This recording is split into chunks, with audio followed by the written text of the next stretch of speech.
일부 3장 1. 애덤 트레스크는 코네티컷의 큰 도시에서 멀지 않은 조그만 마을의 변두리 농장에서 태어났다. 그의 아버지가 1862년에 코네티컷 연대에 입대하고 6개월 후의 일이었다. 애덤의 어머니는 혼자 아들을 낳아 키우면서 농장을 꾸렸는데 그래도 시간이 남았는지 원시적인 접신술을 믿었다. 남편이 잔인하고 야만적인 폭도들에게 죽임을 당할 것이라고 믿고는 저승에 갈 남편을 만날 준비를 했던 것이다. 그러나 남편은 애덤이 태어나고 6주 후에 오른쪽 다리가 무릎께에서 잘려나간 채 집으로 돌아왔다. 물론 쩔뚝거리며 돌아왔는데 너도 밤나무를 직접 깎아 만든 엉성한 목발에는 벌써부터 거미가 있었다. 그는 의사가 부상당한 다리를 잘라낼 때 깨물고 있으라며 주었던 총알을 주머니에서 꺼내 거실 탁자 위에 올려놓았다. 애덤의 아버지 사이러스는 어딘지 모르게 악마적인 데가 있었다. 행동이 늘 거칠었던 그는 마차를 지나치게 빨리 몰면서 자신의 목발을 그럴듯하게 보이려고 애썼다. 사이러스는 나름대로 군대 생활을 즐겼다. 성격 또한 거친 편인 그는 단시간에 진행되는 고된 훈련도 좋아했다. 군대 생활에 따르기 마련인 술과 도박과 계집들도 즐겼다. 훈련을 마친 뒤에는 보충 부대원으로 남쪽을 향해 행군했는데 그는 그것마저 즐겼다. 행군하면서 시골 구경도 하고 닭도 훔치고 젊은 여자들을 근처더미까지 쫓아다니는 게 즐거웠던 것이다. 다른 사람들은 지루하게 이어지는 기동훈련과 전투에 점점 지쳐갔지만 그는 늘 쌩쌩했다. 그가 맨 처음 적과 마주친 것은 어느 봄날 아침 8시였다. 그리고 오른쪽 다리에 총을 맞은 것은 그 직후인 8시 30분이었다. 적진에서 날아온 묵직한 총탄에 그의 오른쪽 다리뼈는 치료할 수 없을 정도로 박살이 나고 말았다. 그나마 운이 좋은 편이었다. 마침 반란군이 후퇴하고 군의관이 곧장 달려왔기에 망정이지 큰일 날 뻔했다.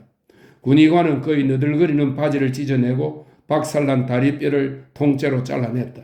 그리고는 벌어진 살을 불로 찢었다. 그러는데 5분이 걸렸다. 그 5분은 사이러스에게 지옥과도 같은 시간이었다. 누구나 그가 입에 물고 있는 단활의 잇자국을 보면 당시의 상황을 짐작할 수 있으리라. 당시의 병원에는 소염제란 것이 없었다. 따라서 부패한 상처가 아무는 동안의 고통은 말로 표현할 수 없을 정도로 심했다. 그런데도 사이러스는 원기왕성하게 잘도 떠들어대면서 너도밤나무를 깎아 만든 목발을 짚고 절뚝거리며 돌아다녔다. 그런데 그 무렵 목재 더미 아래서 휘파람을 불며 10센트만 내라고 유혹했던 흑인 여자가 악성 임지를 그에게 옮겼다. 나중에 병에 걸린 사실을 알게 된 사이러스는 며칠 동안 쩔뚝거리며 그 여자를 찾아 헤맸다. 그는 같은 내용반 동료들에게 여자를 찾아내면 어떻게 보복할 것인지에 대해서 입이 아플 정도로 떠벌렸다. 심지어는 목발을 깎으면서 여자를 목발 깎듯이 깎고야 말겠다고까지 말했다. 그는 주머니 칼로 여자의 귀와 코를 도려내고 돈을 되찾아올 작정이었다. 그렇게 해놓으면 웃기겠지? 아마 주정뱅이 인디언도 그녀 곁에는 얼씬도 안 할걸. 그러나 흑인 여자는 눈치를 채고 달아났는지 아무리 찾아도 보이지 않았다. 사이러스가 퇴원을 하고 제대할 무렵에는 임질도 그럭저럭 나아가고 있었다. 하지만 코네티컷의 집에 돌아왔을 때 아내에게 옮길 만한 병균은 여전히 남아있었다. 트레스크 부인은 안색이 창백한 데다 내성적이었다. 그녀의 뺨은 뜨거운 태양 아래 있어도 붉게 달아오르는 일이 거의 없었다. 부인은 입을 크게 벌리고 웃지 않았다. 종교가 자신과 세상의 모든 병을 고쳐준다고 생각한 그녀는 병을 고치는 데 적합하도록 종교를 변형시켰다. 당연한 일이지만 죽은 남편과 만나려고 믿었던 접신술은 아무런 효력을 발휘하지 못했다. 그러자 부인은 새로운 불행을 찾아 나섰다. 그런데 그런 노력의 결과인지 그녀는 남편이 전쟁터에서 가지고 온 임질에 걸리고 말았다. 트레스크 부인은 자기가 병에 걸린 사실을 알아채고는 곧 바로 새로운 신을 창조해냈다. 접신술을 믿는 동안 그녀는 자신이 이제껏 만난 신 중에서 지금의 신이 가장 위대하다고 확신했다. 그리고 그런 만큼 이번 신이 자신의 마지막 신이라고 여겼다. 그녀는 남편이 없는 동안 꿈속에서 경험한 일 때문에 그 벌로 병에 걸렸다고 생각했다. 그런데 꿈속의 유의에 대한 벌은 단순히 병으로만 그치지 않았다. 그녀의 새로운 신은 복수의 신이자 처벌의 신이었다. 신은 그녀에게 그녀 자신을 제물로 바치기를 바랐다. 그녀는 스스로를 비하다가 마침내 자신을 제물로 바쳐야겠다는 결론에 도달했다. 부인은 마지막으로 유서를 고쳐 쓰고 맞춤법에 맞게 문장을 바로잡았다. 그러는데 꼬박 2주가 걸렸다.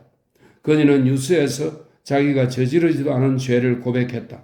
그리고 아무 잘못도 없으면서 잘못을 시인하고는 남몰래 준비해둔 수의를 입고 달밤에 집을 빠져나와서 연못에 투신했다. 그런데 물이 너무 얕았다. 그녀는 지늘게 다리를 무릎까지 박은 채 머리를 물속에 담그고 있어야 했다.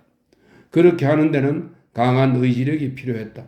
그녀는 의식이 몽롱한 와중에도 다음날 아침에 사람들이 자신의 시신을 끌어낼 때 새하얀 수위가 지늘거로 뒤범벅이 되어 있으면 어쩌나 하고 걱정했다.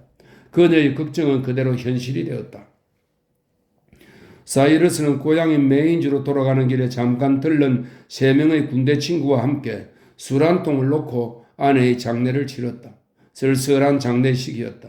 어린 애덤은 잠에서 깨자마자 큰 소리로 엉엉 울어댔다. 배가 고팠기 때문이었다. 죽은 사람 때문에 아무도 아이에게 음식 먹일 생각을 하지 않았던 것이다. 사이러스는 즉시 아이의 배고픔을 달래했다. 그는 위스키를 흠뻑 적신 헝겊을 아이 입에 대고 빨게 했다. 아이는 서너 번 빨고 잠이 들었다. 애덤은 장례식을 치르는 동안 여러 번 깨어나서 보채했다. 그리고 그때마다 술 적신 헝겊을 빨고 잠들곤 했다. 아이는 이틀 밤낮을 동안이나 줄곧 술에 취해 있었다. 술이 자라는 아이의 두뇌에 어떤 영향을 미치는지는 잘 모르겠지만 어쨌거나 신진대사에는 큰 도움이 된 것 같았다. 애덤은 이틀 밤낮을 이후로 무쇠같이 튼튼해졌다. 사흘째 저녁 무렵 사이러스는 외출해서 염소 한 마리를 사왔다. 애덤은 날마다 염소젖을 개걸스럽게 먹고 토하기를 반복했다. 사이러스 역시 같은 정상을 되풀이했으므로 그 일을 대수롭지 않게 여겼다. 아내가 죽은 지 한 달도 안 되어 사이러스 트레스크는 이웃 농부의 17살 난 딸을 후추로 맞아들이기로 결심했다. 청혼은 신속하고도 실속 있게 진행되었다. 그의 의도는 고결하고도 합리적이었다. 그래서 그를 의심하는 사람은 아무도 없었다. 처녀의 아버지는 오히려 그의 청혼을 부추겼다. 그에게는 2딸이 있었는데 큰딸 앨리스에게 사이러스는 첫 번째 구원자였다. 사이러스는 애덤을 돌보면서 가정을 꾸리고 요리를 해줄 여자가 필요했다. 한의를 둘 수도 있지만 그렇게 하면 돈이 너무 많이 들트였다. 사이러스는 혈기왕성한 남자였다. 당연히 여자의 몸도 필요했다. 결혼을 하지 않으면 남자로서의 욕구를 해소하는데도 많은 돈이 들트였다. 사이러스가 앨리스에게 청혼하고 2사람이 결혼해서 앨리스가 임신하기까지는 채 2주도 걸리지 않았다. 그렇다고 이상하게 보는 사람은 없었다. 사이러스의 그런 행동은 성급하지도 이상하지도 않았다. 당신은 남자가 평생에 걸쳐 서너 명의 아내를 맡는 것이 당연한 일로 여겨지던 시절이었다. 사이러스 입장에서 보면 앨리스 트레스크는 여러모로 장점이 많은 여자였다. 그녀는 항상 집안을 깨끗이 쓸고 닦았다. 그야말로 부지런한 여자였다. 예쁜 구석이라고는 찾아볼 수 없어서 구태여 감시할 필요도 없었다. 눈동자가 흐릿하고 안색이 누런 데다 치아도 들쭉날쭉 제멋대로 생겼지만 몸 하나는 튼튼했다. 그녀는 임신 중에도 불평 한마디 하지 않았다. 그녀가 애덤을 좋아하는지 싫어하는지 알 수도 없었다. 전혀 내색을 하지 않았기 때문이다.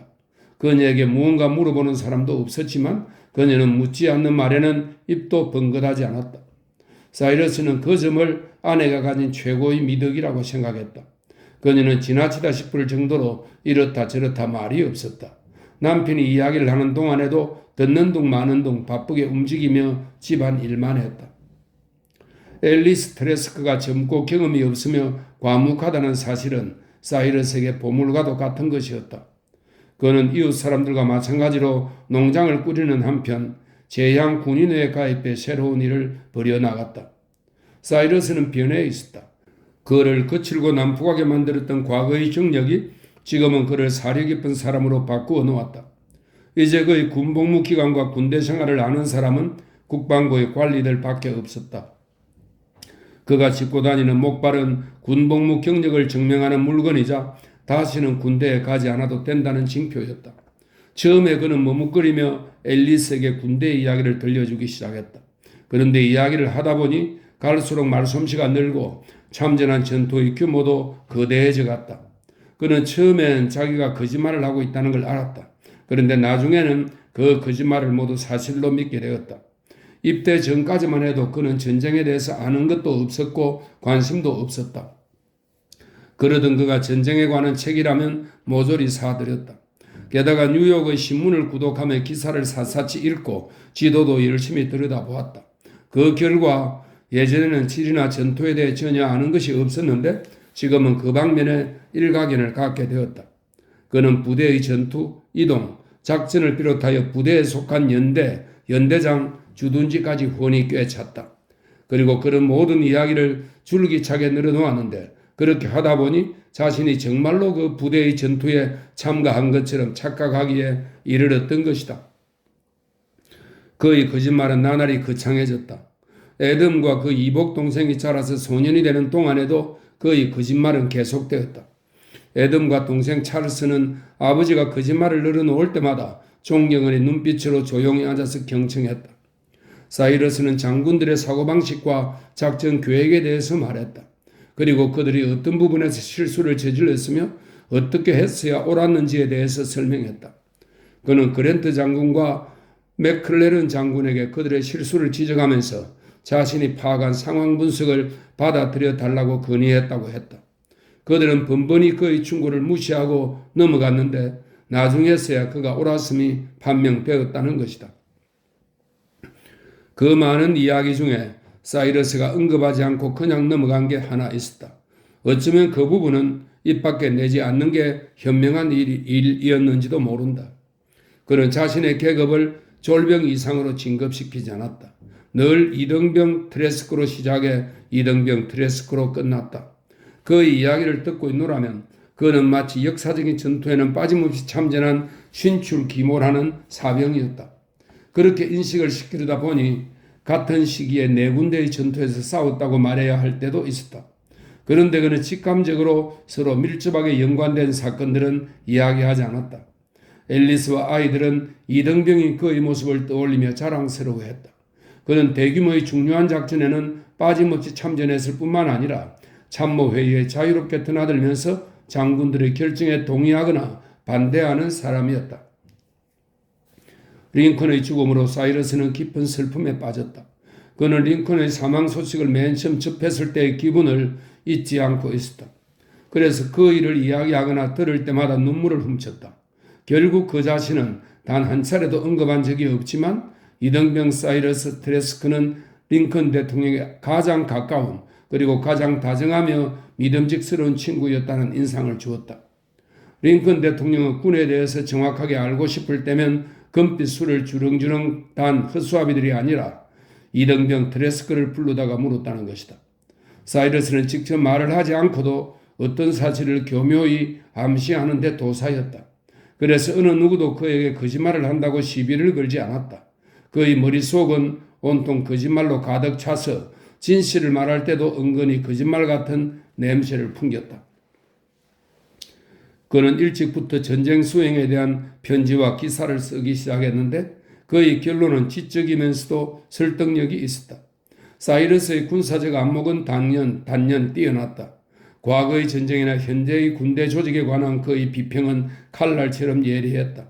여러 잡지에 실린 그의 글은 수많은 사람들의 시선을 잡아 끌었다. 국방부에 보낸 그의 편지는 즉시 신문에 게재되어 군의 결정에 막대한 영향력을 행사했다. 만약 미국 제향군인회가 정치적 세력으로서의 목표를 가지고 있지 않았더라면 그의 발언은 워싱턴까지 전달되지 않았을 것이다. 그의 100만 명을 회원으로 둔 단체를 대변하는 사람이 무시당할 리가 없었다.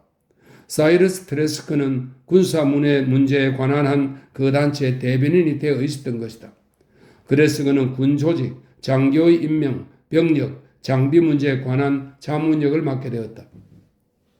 그의 의견을 들은 사람은 모두 그의 전문적인 실력과 군사 문제에 관한 천재성을 인정했다.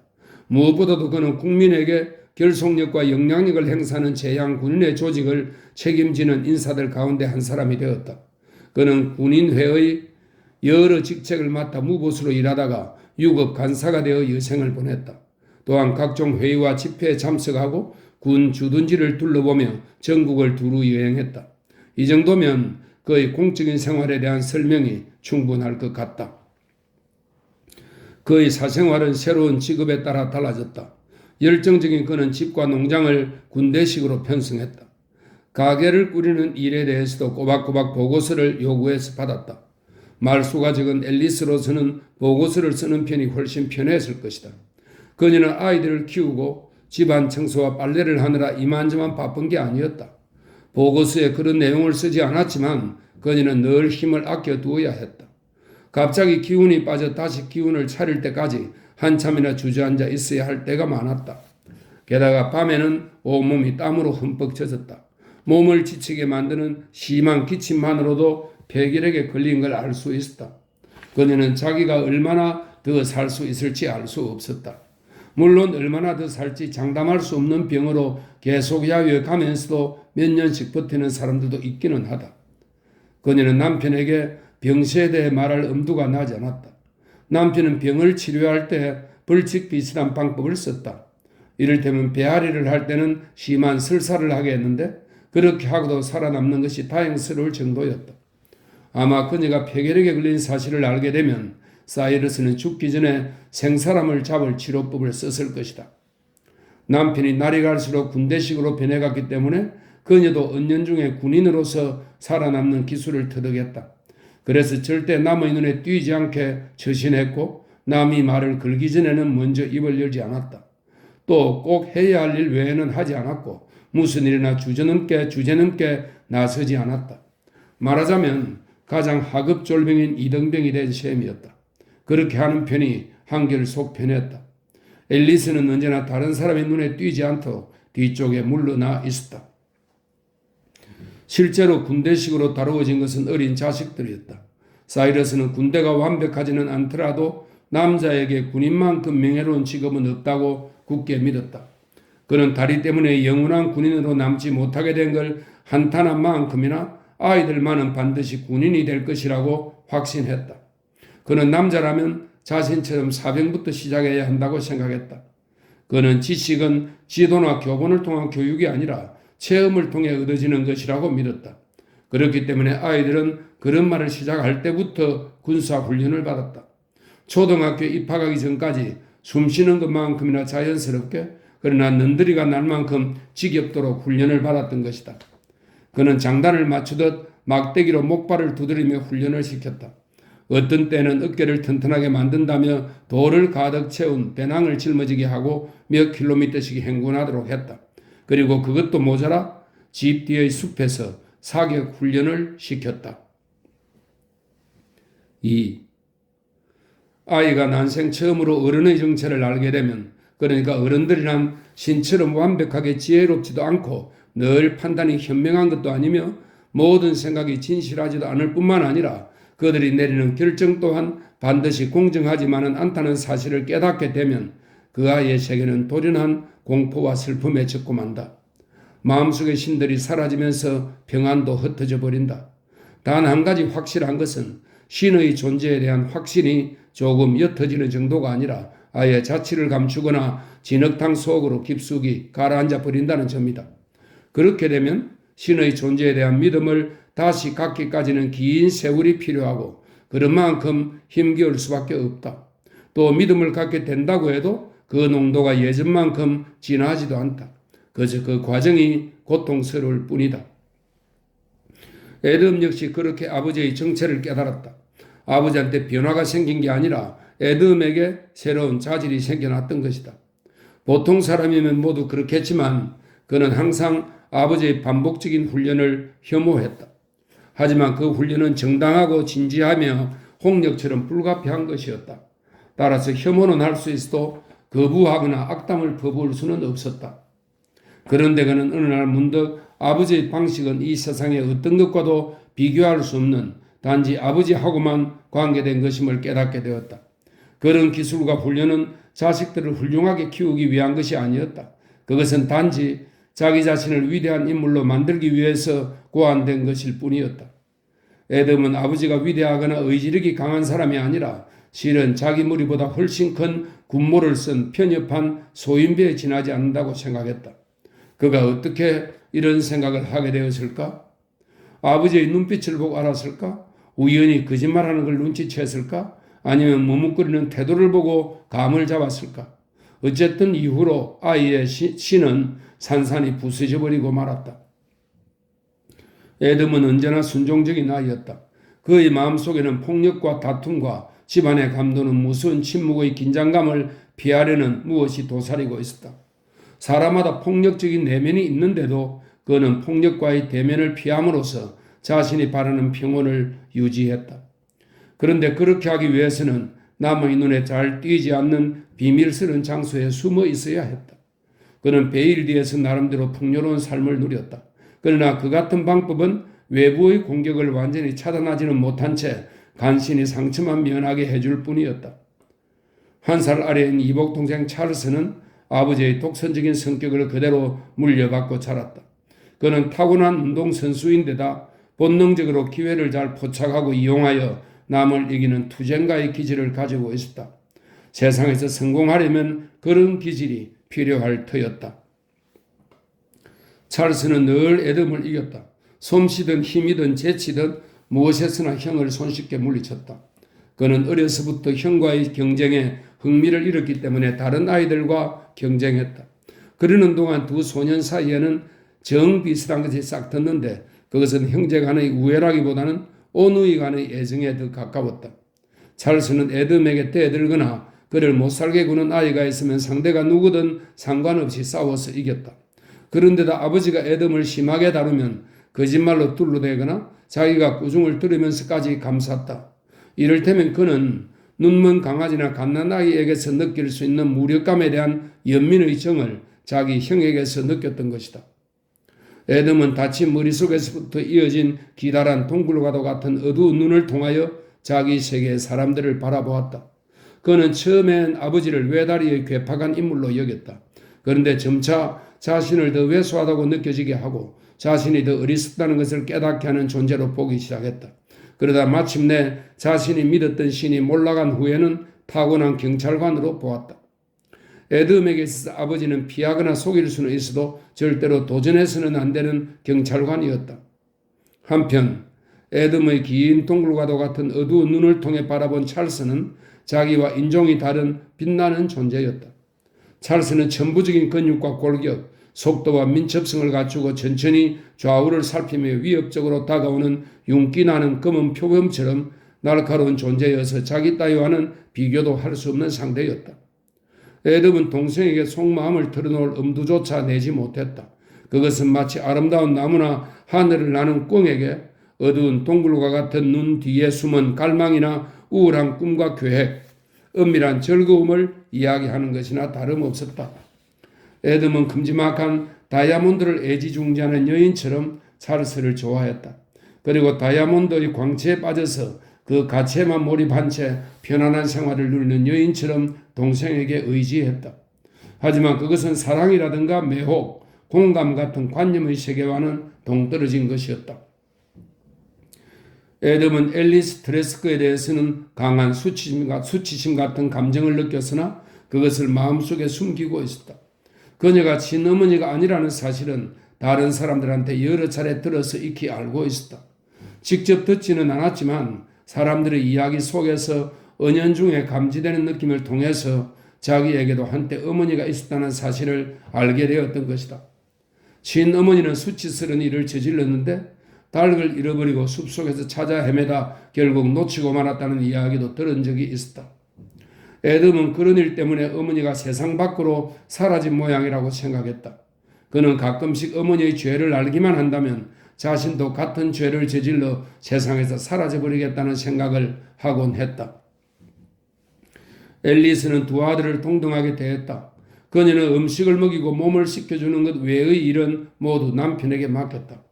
사이러스는 아이들을 육체적으로나 정신적으로 단련시키는 일이 자신의 유일한 사명이라고 못 박아 두었다. 그는 아이들에 대한 칭찬이나 꾸지람도 혼자서 도맡아 했다. 앨리스는 단 한 번도 불평을 하거나 시비를 걸지 않았다.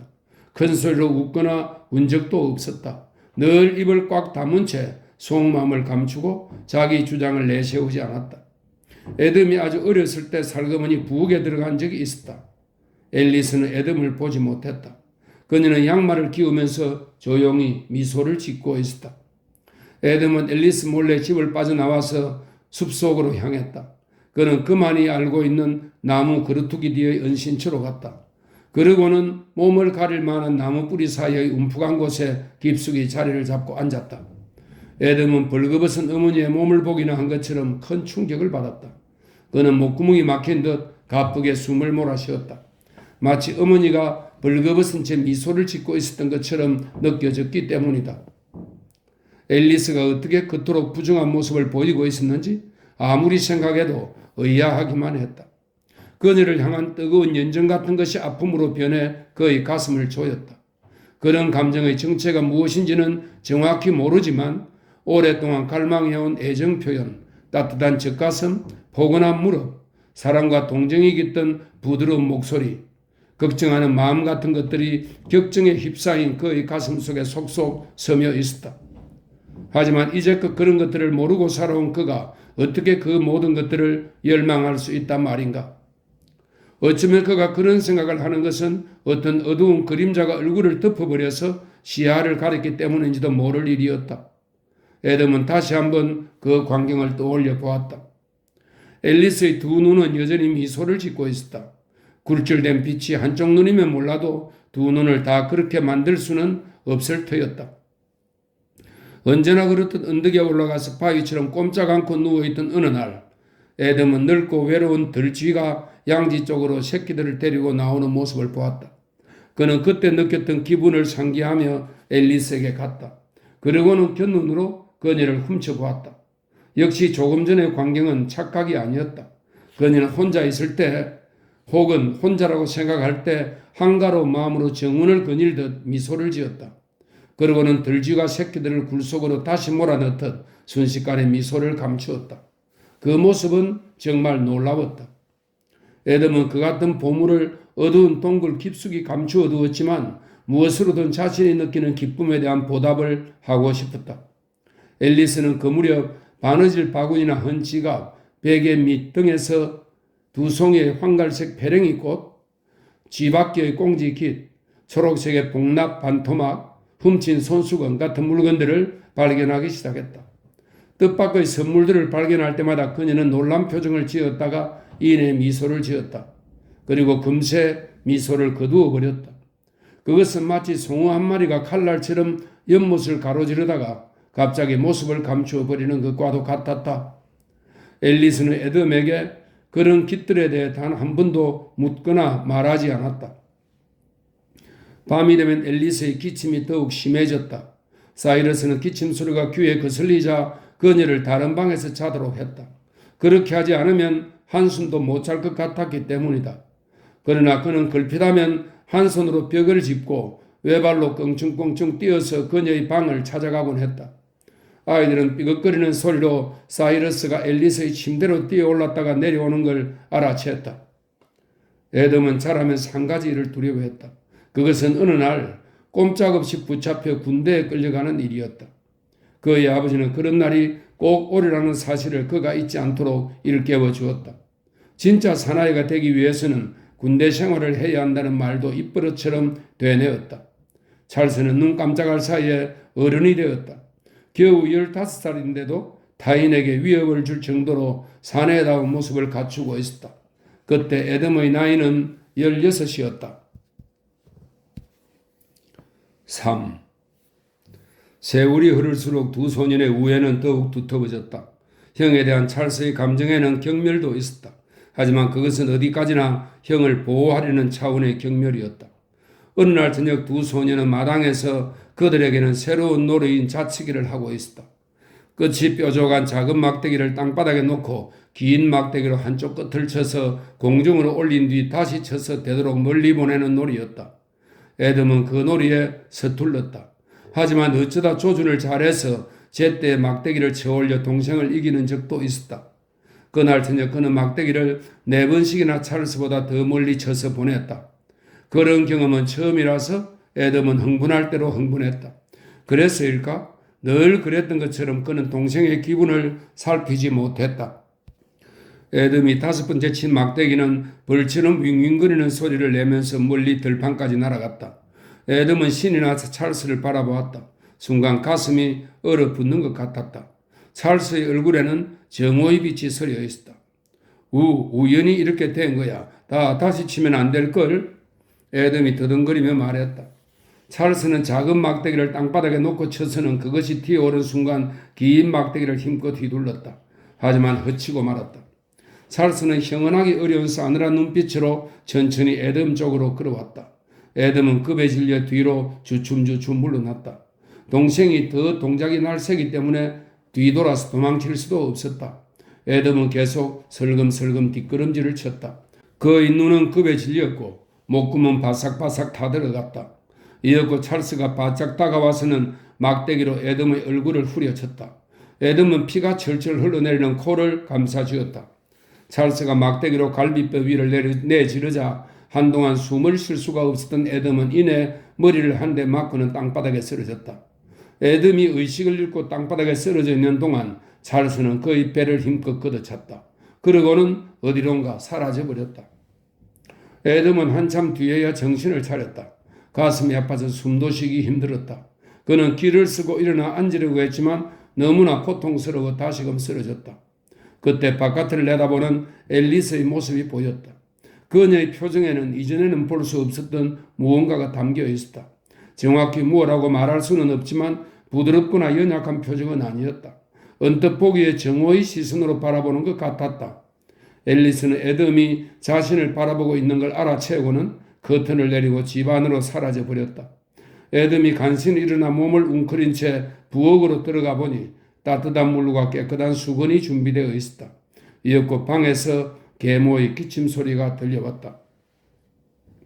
찰스에게는 유별난 기질이 하나 있었다. 그는 절대로 미안하다는 말을 하지 않았다. 형을 때린 일에 대해서도 마찬가지였다. 사과는커녕 입도 번긋하지 않았다. 그 일에 대해 생각하는 것 같지도 않았다. 하지만 에돔은 무슨 일이 있어도 동생을 이기지 않겠다고 단단히 마음먹었다. 그는 늘 동생을 대할 때마다 위협을 느꼈다. 그러나 찰스를 죽일 게 아니라면 절대 그를 이겨서는 안 된다는 걸 깨달았다. 찰스는 전혀 미안한 기색이 없었다. 그는 단지 성질대로 했을 뿐이었다. 찰스는 형을 때린 일을 아버지에게 말하지 않았다. 에돔과 앨리스도 말하지 않았는데 아버지는 이미 그 일을 알고 있는 것 같았다. 그 후 몇 달 동안 아버지는 에돔을 자상하게 대해주었다. 한결 부드러운 목소리로 말을 걸었고 벌을 주는 일도 없었다. 거의 매일 밤 에돔을 붙들고 설교를 늘어놓았지만 예전처럼 거칠게 대하지는 않았다. 에돔은 아버지가 자기를 거칠게 대하는 것보다 상냥하게 대하는 게 더 두려웠다. 아버지는 이제껏 자신을 제물로 바치기 위해 교육을 시켜왔고 지금은 사형 선고를 내리기 전에 선심을 쓰는 것처럼 상냥한 태도를 보이는 듯 했다. 마치 신에게 바쳐질 희생자가 난폭한 행동을 하지 않고 기쁜 마음으로 제단으로 올라가도록 될 수 있으면 그를 다독거리고 칭찬하는 것 같았던 것이다. 사이러스는 군인의 본분에 대해 자상하게 설명했다.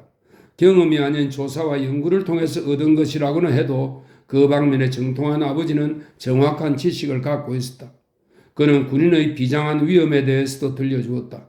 그것은 인간의 모든 실패에 빛을 던져주고 나약한 인간성의 채찍질을 하는 데 필요한 요소라고 했다. 어쩌면 사이러스는 자식들에게 이야기를 하는 중에 자신 속에서 그런 나약한 면을 발견했는지도 모른다. 그것은 사이러스가 젊은 시절에 귓발을 휘두르며 함성을 지르던 것과는 거리가 있었다. 사이러스는 또 때가 되어 무의미한 개죽음을 당하더라도 마지막 순간에 회한에 빠지지 않도록 미리 마음의 준비를 해두어야 한다고 말했다. 사이러스는 이런 이야기들을 찰스가 듣지 못하도록 에돔과 단둘이 있을 때만 들려주었다. 어느 날 저녁 사이러스는 에돔을 데리고 산책을 나갔다. 그는 연구와 사색을 통해 얻은 엄청난 결론을 털어놓았다. 그의 입에서 끔찍한 공포가 뒤섞인 거침없는 이야기가 에돔을 향해 흘러나왔다. 군인은 가장 신성한 존재라는 사실을 알아야 한다. 그건 군인이 세상에서 가장 큰 시련을 겪기 때문이다. 생각해봐라. 인류 역사를 통틀어 인간은 살인이야말로 용서받을 수 없는 죄악이라고 배웠다. 살인은 가장 큰 죄이기 때문에 살인자는 누구를 막론하고 반드시 파멸되어야 한다. 그런데도 우리는 군인의 손에 무기를 쥐어주고 나서 이렇게 말하지. 그 무기를 지혜롭게 잘 사용하라. 그러고는 가만히 내버려 둔다. 그건 어서 나가서 이 사람 저 사람 가리지 말고 닥치는 대로 죽이라는 얘기인데 그것도 모자라서 살인을 많이 한 대가로 보상까지 한다. 이는 어린 시절에 배운 진리를 깨뜨린 대가로 주는 상이나 다름없다. 에돔은 바짝 타들어가는 입술을 침으로 죽이고 나서 몇 번을 망치는 끝에 입을 열었다. 그 사람들은 왜 그렇게 해야 하는 거예요? 왜 그래야 하죠? 아들의 질문에 깊은 감동을 받은 사이러스는 이전에는 한 번도 하지 않은 말을 했다. 그건 나도 모른다. 그동안 연구를 해서 많은 것들을 깨달았지만 군인이 그래야 하는 이유는 나도 정확히 모르겠구나. 사람들이 어떤 일을 할 때 그 일을 하는 이유를 다 알고 있다고 생각해서는 안 된다. 많은 일들이 본능적으로 행해지기 때문이다. 그건 벌이 꿀을 모으거나 여우가 개를 속이려고 개울물에 발을 담그는 것과 비슷하단다. 여우는 자기가 왜 그런 행동을 하는지 모른다. 또 겨울이 다시 올 거라고 예상하는 벌이 어디 있겠니? 너는 머지않아 군인이 될 거다. 나는 너가 모든 걸 직접 경험해서 배우도록 내버려둘 생각이었다. 그렇지만 내가 아는 사실을 조금이라도 알려주어 너를 보호하고 싶은 마음도 있었다. 너도 나이가 찼으니 군대에 가야지.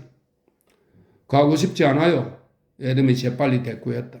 넌 곧 군에 입대하게 될 거다. 아버지는 에돔의 말 따위는 안중에도 없다는 태도를 취했다. 그러니 당황하지 말라고 미리 일러두는 거다. 입대하면 맨 먼저 너가 입고 있는 옷을 벗길 텐데 여기엔 큰 의미가 있다. 옷을 벗김으로써 너가 인간으로서 지닌 존엄이라든가 위험 같은 걸 박탈하는 거다. 삶에 대한 신성한 권리니 남의 간섭을 받지 않고 독자적으로 살 권리니 하는 것들은 깡그리 무시되는 곳이 군대다. 군대는 다른 사람들과 똑같이 먹고 자고 배설하도록 만드는 곳이다. 옷을 갈아입으면 다른 사람들과 구별되지 않는다. 군복을 입는 순간 너는 이게 나다. 나는 타인과 다른 별개의 존재이다 라고 주장할 만한 쪽지 하나 가슴에다 꽂는 것조차 허용되지 않는다. 가고 싶지 않아요. 에돔이 말했다. 군에 들어가서 조금만 지나면 사이러스가 다시 입을 열었다. 다른 사람들이 생각하지 않는 일은 너 역시 생각하지 않게 될 거다. 남이 하지 않는 말도 하지 않을 거고 또 남이 어떤 일을 하면 너도 따라할 수밖에 없을 거다. 거기서는 누구든 남과 다른 행동을 하면 위험해진다는 걸 깨닫게 된다. 뭐랄까? 그런 사람은 생각과 행동이 같은 집단의 위협적인 존재로 여겨지는 거다. 만약 그렇게 하지 않으면 어떻게 되죠? 에돔이 끈질기게 물었다. 그래. 간혹 명령을 따르지 않는 사람이 있긴 하지. 그런 사람은 어떻게 되냐고? 집단 전체가 한꺼번에 덤벼들어 냉혹하게 이질분자로 파괴해버린다. 쇠몽둥이를 들고 그 사람에게서 위험한 이질성이 빠져나갈 때까지 영혼과 신체와 정신을 두들겨 패주는 거지. 그래도 끝까지 굴복하지 않으면 강제로 더러운 바깥 세상에 내팽개친다. 자기들의 일부로 받아들이는 것도 아니고 그렇다고 자유롭게 해주는 것도 아니지. 그런 취급을 받을 바엔 차라리 그들과 섞이는 편이 낫다. 그들은 스스로를 보호하기 위해 그런 짓을 하는 것뿐이다. 군대처럼 철저하게 비논리적이고 비상식적인 곳에서는 조직을 약화하는 그 어떤 질문도 통하지 않는다. 조직 안에서 생활하며 다른 것과 비교하거나 조롱하지만 않으면 서서히 그리고 확실하게 그곳의 이치와 논리, 좀 끔찍하지만 어떤 아름다움까지 발견하게 될 것이다. 그 생활을 받아들인다고 해서 그 사람을 나쁘다고 할 수는 없다. 때로 그런 사람이 더 현명할 수도 있다. 나는 그 문제에 대해서 오랫동안 고심해왔다. 따라서 너는 내 말을 명심해야 한다. 개중에는 군대 생활을 이겨내지 못하고 처참한 몰락의 구렁텅이에 빠져 스스로를 포기하는 작자도 있다. 그런 자에게는 내세울 만한 자아가 없다. 너도 그런 부류의 인간일지 모르지. 물론 구렁텅이에 빠졌다가 이전보다 훨씬 더 나은 존재가 되어 밖으로 나오는 사람들도 있다. 그들은 보잘것없는 자만심을 버린 덕에 동료와 연대의 귀중함을 얻게 된 사람들이다. 밑바닥까지 떨어져 봐야만 상상보다 훨씬 더 높이 올라갈 수가 있는 법이다. 그렇게 되면 신성한 기쁨과 하늘의 천사 같은 동료애를 느낄 수도 있다. 아무리 흐리멍덩한 사람이라도 그때가 되면 남자의 본질을 깨닫게 된다.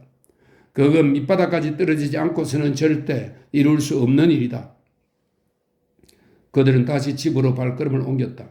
그런데 사이러스는 왼쪽으로 방향을 꺾어 숲 쪽으로 걸어갔다. 어느새 날이 저물고 있었다. 이었고 에돔이 입을 열었다.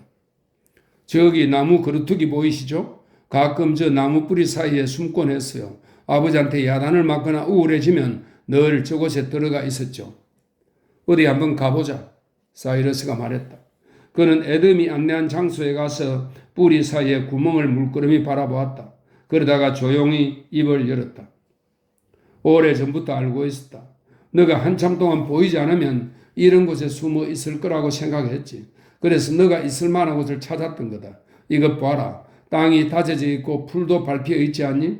넌 이곳에 앉아 나무 껍질을 조금씩 벗겨냈겠지? 이 근처에 와보고는 여기라는 걸 금세 알았단다. 에돔은 놀란 눈으로 아버지를 쳐다보았다.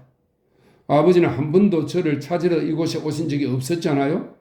물론 없었지. 사이러스가 말했다. 나도 사람을 막다른 곳까지 몰아세울 줄 안다. 하지만 나는 그렇게 하지 않는다. 이 점을 명심해 두어라. 내가 너를 너무 심하게 다룬 건 나도 잘 알고 있다. 하지만 너를 낭떠러지 끝으로 밀어서 떨어뜨리려는 마음은 없었다. 두 사람은 서둘러 숲을 빠져나왔다. 이었고 사이러스가 말했다. 너에게 해줄 말이 많았는데 막상 얘기를 하려니 다 잊어버렸구나.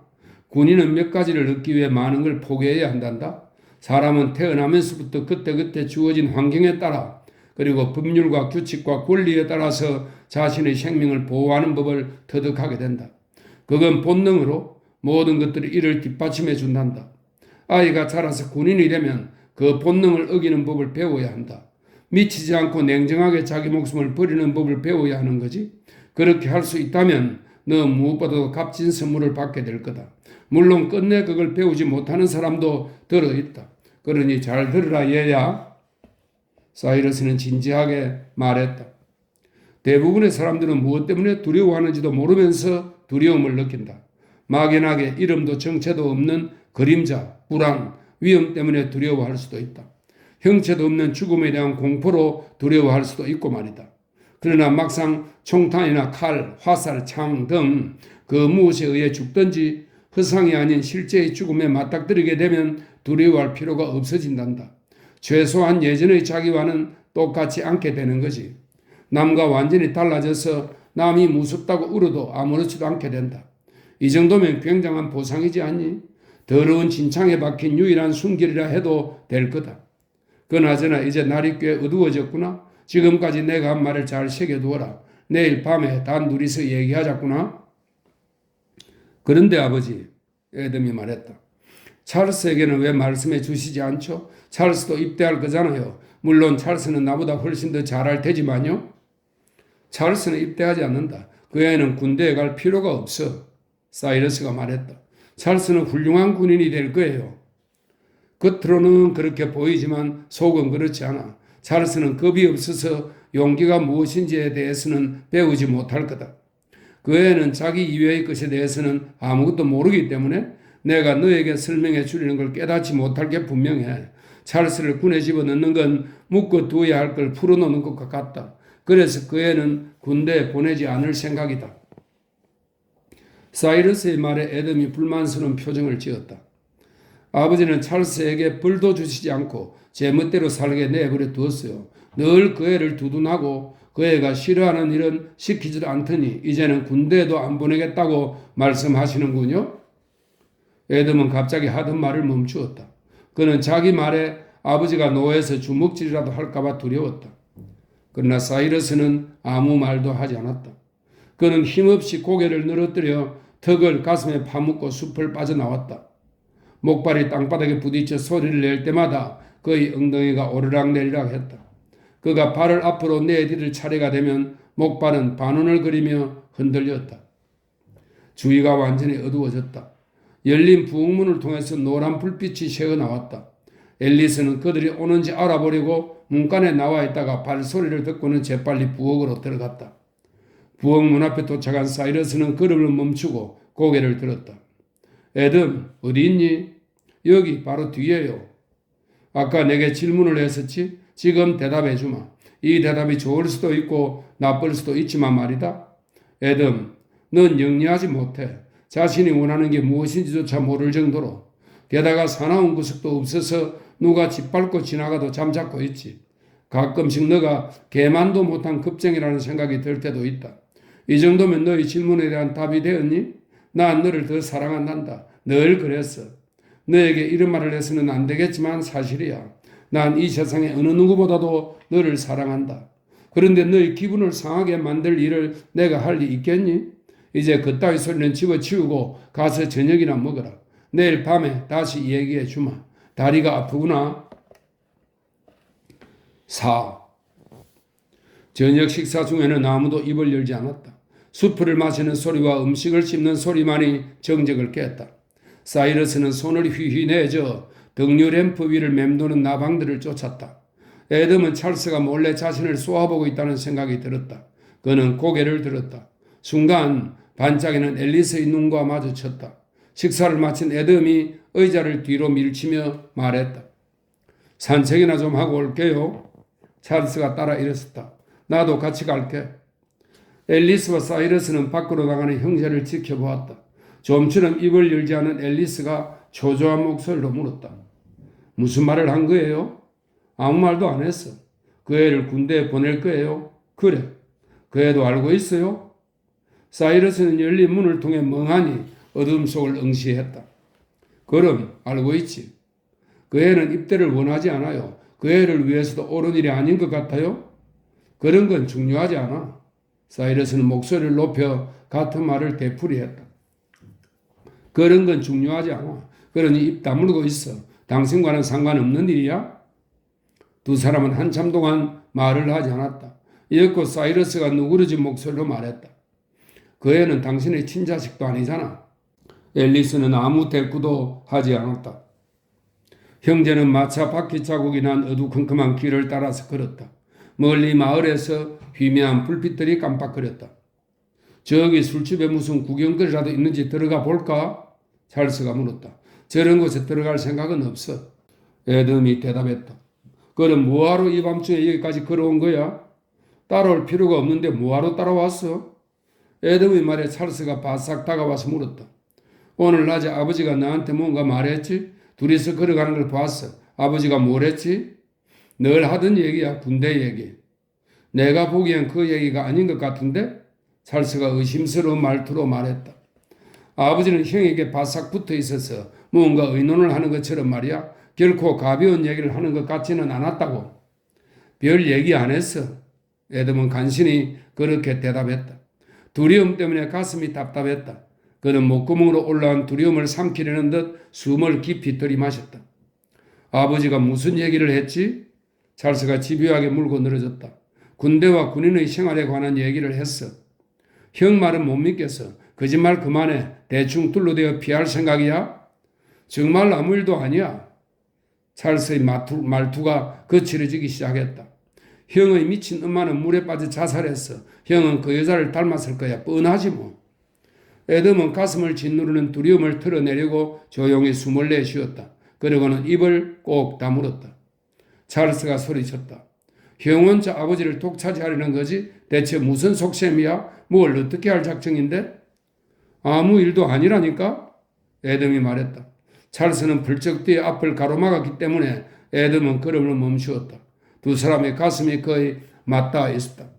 애덤은 뱀을 피하듯 슬그머니 물러섰다. 아버지 생신 때만 해도 그래. 찰스가 소리쳤다. 그날 나는 75센트나 주고 아버지에게 독일제 주머니 칼을 사들였어.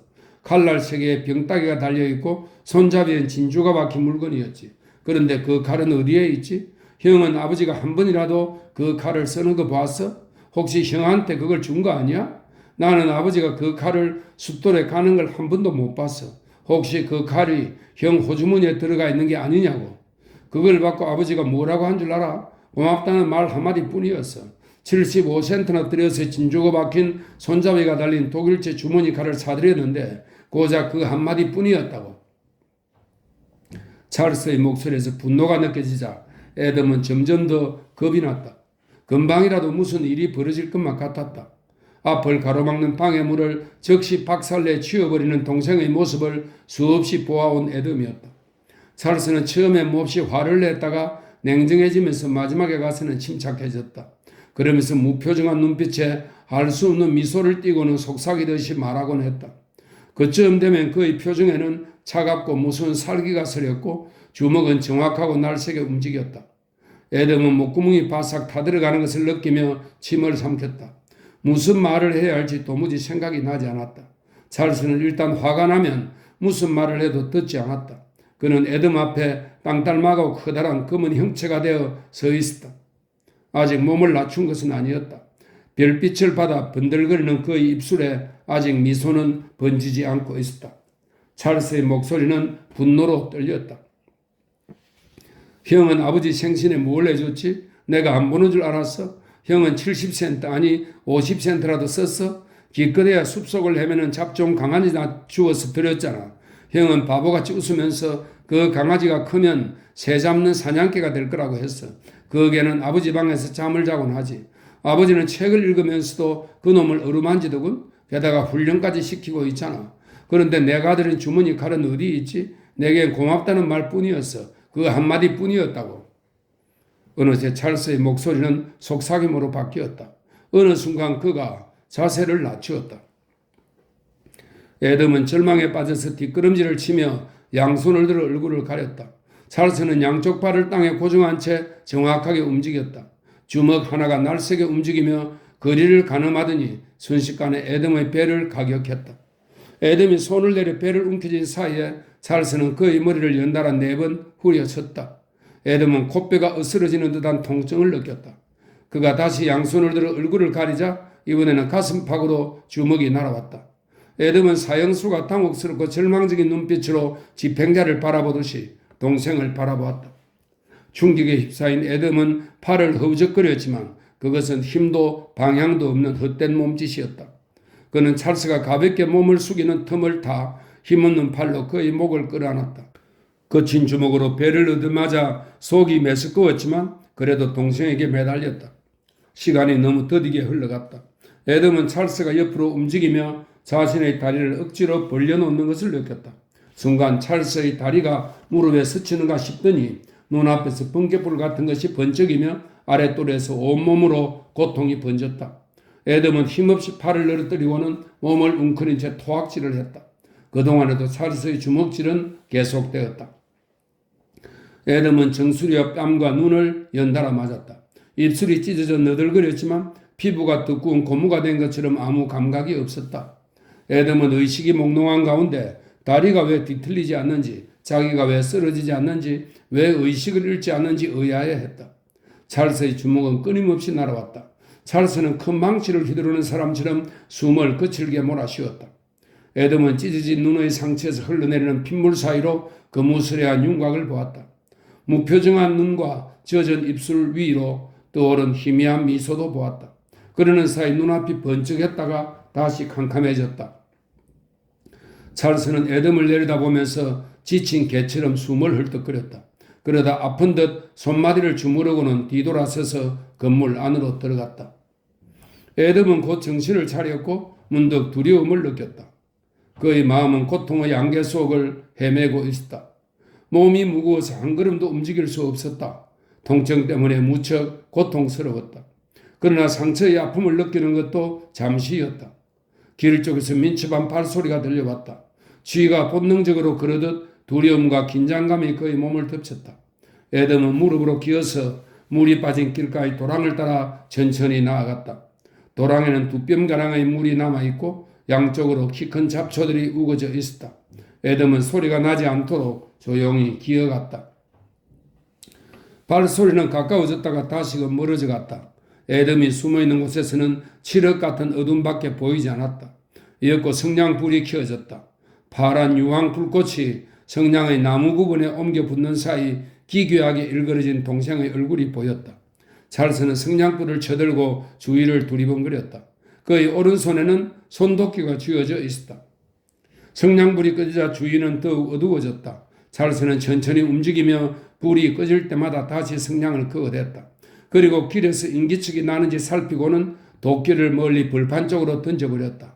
아무래도 생각을 바꾼 모양이었다. 그는 마을의 불빛을 향해 성큼성큼 걸어갔다. 애덤은 한참 동안 차디찬 무리 겐 도랑에 누워서 동생의 마음을 헤아려 보았다. 분노가 식으면 두려움이 생길까? 아니면 슬픔을 느끼게 될까? 양심의 가책 같은 게 느껴질까? 그도 저도 아니면 아무런 느낌조차 없게 될까? 애덤은 이런저런 생각을 하며 동생의 심정을 헤아리려고 애썼다. 그의 양심은 찰스와 그를 연결해주는 다리 역할을 했다. 그는 언젠가 동생의 숙제를 해주었던 식으로 동생의 고통을 대신 느꼈다. 애덤은 도랑에서 기어나왔다. 그러고는 몸을 이렇게 세웠다. 상처가 욱신거렸다. 얼굴에 흐르던 피는 어느새 말라붙어 있었다. 그는 아버지와 앨리스가 잠들 때까지 바깥의 어둠 속에서 기다릴 작정이었다. 혹시라도 아버지가 물으면 어떻게 대답해야 할지 막막했다. 스스로도 어찌된 일인지 영문을 알 수 없었다. 어쨌거나 아버지의 물음에 대한 답변을 찾게 되면 아픈 마음에 상처를 입히는 꼴이 될 것 같았다. 이마 언저리에서 푸른 빛이 번쩍이더니 현기증이 났다. 금방이라도 의식을 잃어버릴 것만 같았다. 애덤은 휘청거리는 다리를 질질 끌면서 천천히 길을 따라 걸었다. 그는 집에 도착하자마자 현관으로 다가가서 안을 들여다보았다. 천장에 쇠사슬로 매단 램프가 원을거리면서 앨리스와 그 옆의 탁자 위에 놓인 바느질 광주리를 비추고 있었다. 탁자 건너편에 앉은 아버지가 나무펜을 입에 물고 있다가 잉크를 찍어서 검은색 표지의 장부에 무언가 쓰기 시작했다. 무심결에 고개를 쳐든 앨리스가 피투성이가 된 애덤의 얼굴을 보았다. 그녀는 손을 들어 입 가까이 가져가더니 손가락을 구부려서 아랫니를 지그시 눌렀다. 애덤은 다리를 질질 끌고 간신히 계단을 올라가서 문간에 몸을 기댔다. 그때 사이러스가 고개를 들었다. 그는 어리둥절한 표정으로 한참을 쳐다본 뒤에야 애덤의 일그러진 얼굴을 알아보았다. 사이러스는 의아한 표정을 지으며 일어났다. 그러고는 나무펜을 잉크병에 도로 꽂고 손가락을 바지에다 쓱쓱 문지르며 나지막한 목소리로 물었다. 그놈이 왜 이런 짓을 했니? 애덤은 대답하려고 했지만 입술이 말라붙어 떨어지지 않았다. 입술을 핥자 다시 피가 흐르기 시작했다. 저도 모르겠어요. 애덤은 간신히 대답했다. 사이러스가 쿵쿵거리며 걸어와서는 애덤의 팔을 힘껏 움켜쥐었다. 애덤은 몸을 움찔하며 팔을 빼내려고 했다.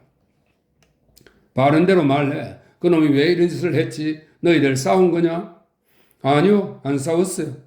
사이러스가 흥분한 나머지 애덤의 팔을 비틀었다.